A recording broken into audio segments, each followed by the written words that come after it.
Good evening, I'm Teresa Weakley, and tonight you may learn something about Nashville that you didn't know. Something that the name Music City doesn't give away, and that is the topic of tonight's News 2 Extra.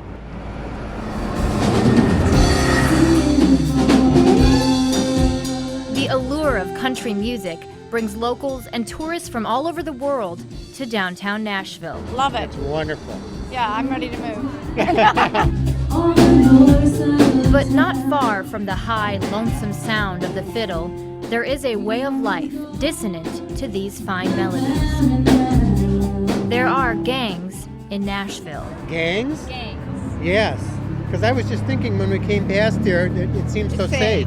Most people don't see the signs of gang activity, but it's here. Just a few minutes past downtown, just past the old farmer's market, you can be driving along and then catch something out of the corner of your eye, not know exactly what it is.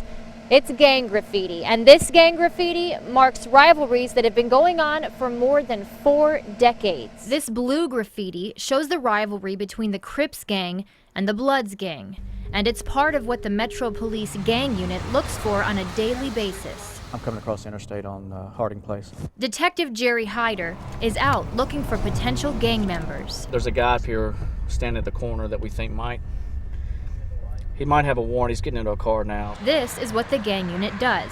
You don't have anything illegal in the car, do you, sir? Gathers information from gang members to protect the citizens of Nashville. All right, so we got one of our guys behind the car now. Says he's already got a couple of violations on the vehicle already. The goal is to get one step ahead. Try to get to know the people that are out here that are in our gang file, whether confirmed or suspected. We try to talk to them and develop a rapport with them before or when they're not in trouble. So if they do get in trouble, we have an opportunity to, talk with them. They know who we are and we can approach them. This suspect Detective Hyder is following turns out to be wanted for probation violation and aggravated assault. He's not claiming any gang affiliation. We're pretty diligent about, before we confirm someone, we want to find out everything we can. He's got a couple of tattoos that might lead us to believe he might be a Folk Nation gang. Police say being in a gang is all about money. Profit, okay, the drug trade, making profit, making money. A lot of times they make their money by selling narcotics. They make their money by selling weapons illegally on the street. They make their money by doing home invasions or robberies. And no matter how many hours these detectives spend on the streets, they say there is no real solution. You look at the war on drugs and the efforts that have been put forth with that. It's the same thing, the war on gangs. It's not something that we're going to completely do away with because the gang culture is integrated through our society. Oftentimes, the worst victims of gang crime are the perpetrators. The gang is about, most of your gangs are about doing fear or putting intimidation or doing harm to other gang members, opposing gangs. Town's finest, blue, pat, and This is video confiscated by police of members of the Bloods gang. my homeboy. The leader on the far right is Brandon Muhammad. Last May, Brandon Muhammad was shot to death by rival gang members in the parking lot of a club near downtown. And just last week, Metro Police arrested 2 people for Muhammad's murder. They are both members of the Crips gang. Seize down. And every gang member shown in this video is either in jail or dead. So the question remains, why do gang members choose this life? This is what many gangsters rap about, talk about, and live. But when we asked 4 members of the Gangster Disciples, also known as GD, what it means to be in a gang, the answer was surprising. With our organization, we're supposed to be like, it's supposed to be an organization, not a gang. And that's like with the community, better than our community. But it's a lot of brothers that's younger than me out here that's putting it out here the wrong way, like we're a gang, like we bang and we do this, but we don't. They say they're not a gang, they're an organization. But that's not what Metro Police tell us. The majority of our Crips, Bloods, and Gangster Disciples and Vice Lords and everything else is about making money. And those 4 GD members who asked that we not reveal their identities all have criminal histories. That's a part of life, you know, that's a part of the game. You know, drugs and money always gonna be there. And although these members of the Gangster Disciples say they're a new breed, A gang bang, we're an organization. they also say they still have to maintain a certain level of respect. It's consequences and repercussions to everything.